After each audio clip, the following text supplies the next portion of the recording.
আসসালামু আলাইকুম। আমি রায়হান আহমদ, সভাপতি প্রতিষ্ঠাতা বিশ্ব মানবাধিকার রক্ষা সংঘ। আমি এখন আপনাদের সামনে ভাষণ দিব পবিত্র কোরআন শরীফের তাফসির গ্রন্থ। নাম হলো তাফসিরে কাশফুল আশরার ওয়া উদ্দাতুল আবরার, সূরা বালাদ, মাক্কি। আমি শপথ করছি এই নগরের, আর তুমি এই নগরের অধিবাসী। শপথ জন্মদাতারও, যা সে জন্ম দিয়েছে। আমি তো মানুষ সৃষ্টি করেছি কষ্ট ক্লেশের মধ্যে। সে কি মনে করে যে কখনো তার উপর কেউ ক্ষমতাবান হবে না? সে কি বলে আমি প্রাচুর্য অর্থ নিঃশেষ করেছি? সে কি মনে করে তাকে কেউ দেখেনি? আমি কি তার জন্য সৃষ্টি করিনি দুই চক্ষু আর জিহ্বা ও দুই ওষ্ঠ? আর আমি তাকে দুইটি পথ দেখিয়েছি। সে তো বন্ধুর গিরিপথে প্রবেশ করেনি।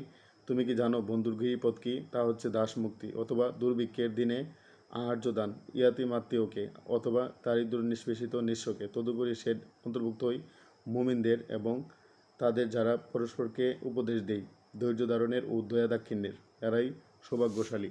আর যারা আমার নির্দেশন প্রত্যাখ্যান করেছে ওরাই হতভাগ্য। তারা পরিবেষ্টিত হবে অবরুদ্ধ বা অগ্নিতে।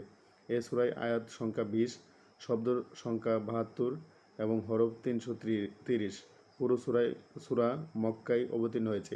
এ সূরায় নাসেখ ও মনসুখ আয়াত নেই। উবাই ইবন কাব রাদিয়াল্লাহু তাআলা হতে বর্ণিত, রাসূলুল্লাহ হযরত মুহাম্মদ সাল্লাল্লাহু আলাইহি ওয়াসাল্লাম ইরশাদ করেন, যে কেউ এই সূরা তিলাওয়াত করবে আল্লাহ তাআলা কিয়ামতের দিন তাকে আপন গজব হতে নিরাপদে রাখবেন।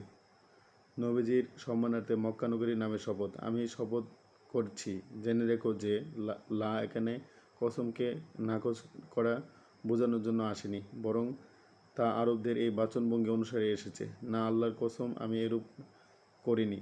না আল্লাহর কসম, আমি এ কাজ করবই। এই অবস্থায় লাম কসমের তাকিদ হিসেবে বিবেচিত হই। বলা হয়েছে এটি সম্বন্ধবাচক শব্দ হতে পারে। তখন আমি এই নগরের শপথ করছি, বলা হয়েছে এটা যারা পুনরুত্থান, হিসাব নিকাশ ও পরকালীন শাস্তিকে বই করে না, তাদের বক্তব্য প্রত্যাখ্যান অর্থে হতে পারে। এটি যদিও সূরার শুরুতে হয়ে অসুবিধা নেই, কেননা কোরআনের প্রতিটি অংশ তো একটির সাথে আরেকটি যুক্ত। কোনো কোনো মুসাফির বলেছেন যে এখানে একটি প্রশ্নবোধক হামজা উজ্জ আছে। তখন ভাষ্যটি হবে, আমি কি ডরাই? আমি কি এই নগরের নামে শপথ করব, অথচ আপনি আপনার সুউচ্চ মর্যাদা নিয়ে এই নগরে অবস্থান করেন?